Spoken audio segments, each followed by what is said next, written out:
Baik, Assalamualaikum warahmatullahi wabarakatuh. Perkenalkan, nama saya Gus Mirnaldi Sakti dengan nomor induk mahasiswa 23 garis miring 517 772 garis miring FI garis miring 05258. Pada kesempatan kali ini, saya akan menerangkan isi poster yang telah saya buat mengenai seorang tokoh pemikir atau tokoh filsuf dari Nusantara, yakni Ki Ageng Surya Mentaram. Nah, secara singkat, biografi Ki Ageng Surya Mentaram ini adalah beliau lahir di Keraton Yogyakarta pada tanggal 20 Mei 1892 dengan nama lahir Bendara Raden Mas Budiatmadji. Beliau adalah putra ke-55 di antara 79 orang putra-putri Sri Sultan Hamengkubuwono dari salah satu istrinya, yakni Bendara Raden Ayu Retno Mantoyo. Nah, Ki Ageng Surya Mentaram ini pernah kabur dari keraton di usia remajanya karena beliau merasa bahwa kehidupan di keraton ini sangatlah monoton. Keseharian beliau adalah melihat para bawahan yang menuruti perintah atasan atau para tuannya begitu ya, dan tuan-tuan ini yang memberikan perintah kepada para bawahan untuk dituruti. Jadi Ki Ageng Surya Mentaram ini menganggap bahwa kehidupan sehari-hari beliau itu dikelilingi oleh mesin, bukan oleh manusia. Akhirnya beliau memutuskan untuk kabur dari keraton. Namun akhirnya beliau tetap kembali ke keraton, namun sambil meminta kepada Sri Sultan Hamengkubuwono ke-7 untuk melepaskan gelar kebangsawanan si Ki Ageng Surya Mentaram ini.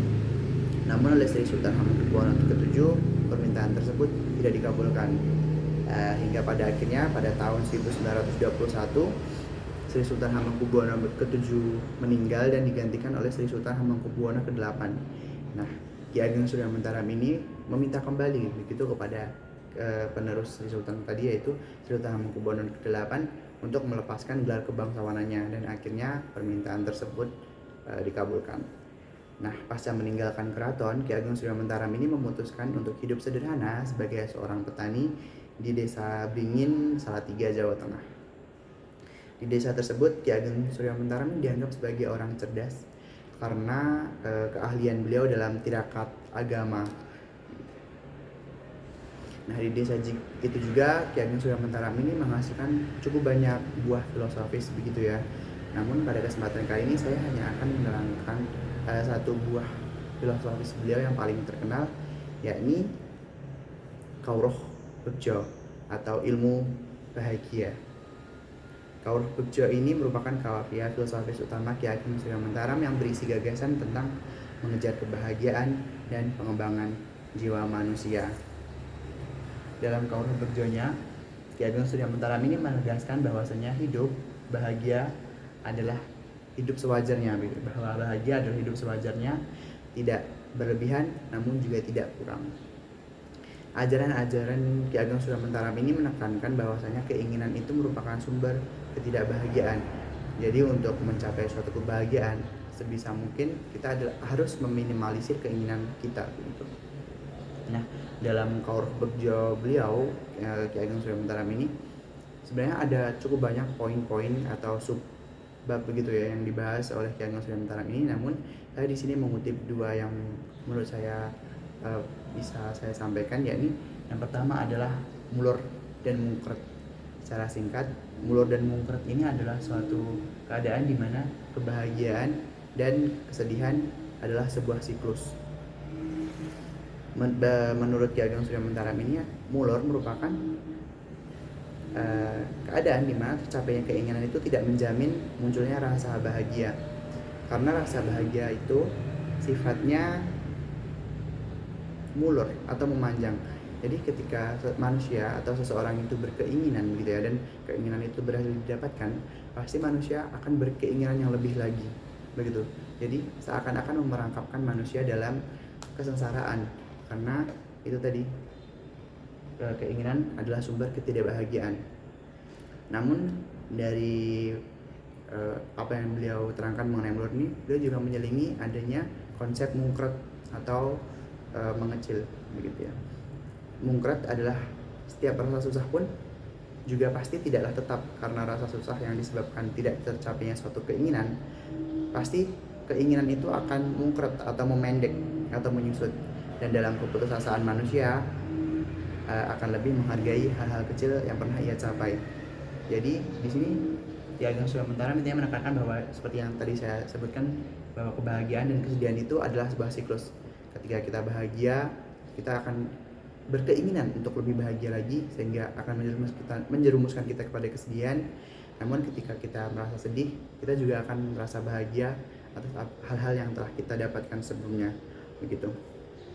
Nah, Ki Ageng Surya Mentaram ini juga menekankan mengenai konsep nerakaning donya atau neraka di dunia, yakni yang pertama iri atau meri, kemudian pabegan atau sombong, getun atau penyesalan masa lampau, dan sumelang atau khawatir akan masa depan gitu.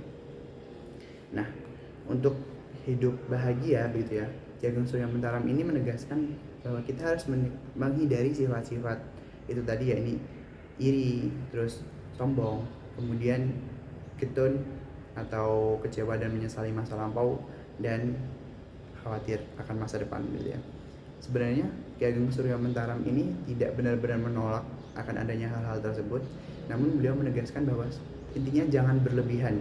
Kamu boleh merasa iri, kamu boleh bersombong begitu ya, tapi jangan secara berlebihan. Jadikan itu sebagai suatu dorongan untuk kita terus menjadi lebih baik. Kita boleh kecewa dan menyesali hal-hal yang telah berlalu, kita boleh khawatir akan hal-hal yang akan mendatang gitu ya. Itu sebagai dorongan agar kita bisa lebih berhati-hati dan tidak mengulangi kesalahan yang sama, yang begitu. Jadi Ki Ageng Surya Mentaram ini sekali lagi menegaskan bahwasanya hidup itu tidak boleh berlebihan, namun tidak boleh kurang juga. Nah, di sini ada satu kalimat yang pernah beliau sampaikan, yakni salumahing bumi sakureping langit punika boten wonten barang ingkang pantes dipun oyo-oyo dipun ceri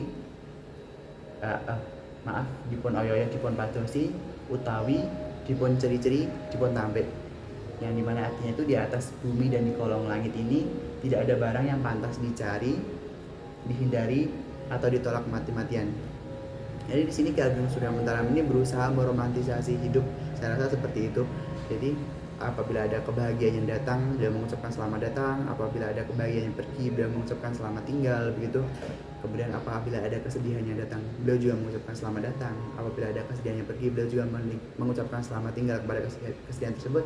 Karena Ki Ageng Surya Mentaram ini yakin bahwasanya kebahagiaan dan kesedihan ini hanyalah sebuah siklus yang silih berganti datangnya, begitu.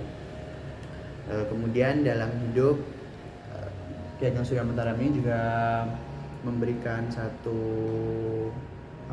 prinsip begitu ya, atau konsep yang hendaknya kita turuti atau kita ikuti agar bisa hidup bahagia dalam sudut pandang Ki Ageng Surya Mentaram, yakni adalah 6 sa begitu ya, atau 6 sa, dimana dalam 6 sa ini beliau menekankan prinsip atau menjelaskan tentang konsep sak penake, sak kepenake, sak butuhe, sak perlune, sak cukupe, sak mestine, sak benerine. Jadi hidup ini adalah tentang senyamannya, kemudian sebutuhnya, seperlunya, secukupnya, semestinya, dan sebenar-benarnya gitu. Saya rasa itu saja yang bisa saya terangkan mengenai si poster saya. Saya harap ini bisa cukup jelas untuk dimengerti. Mohon maaf yang sebesar-besarnya atas segala kekurangan. Assalamualaikum warahmatullahi wabarakatuh. Terima kasih banyak.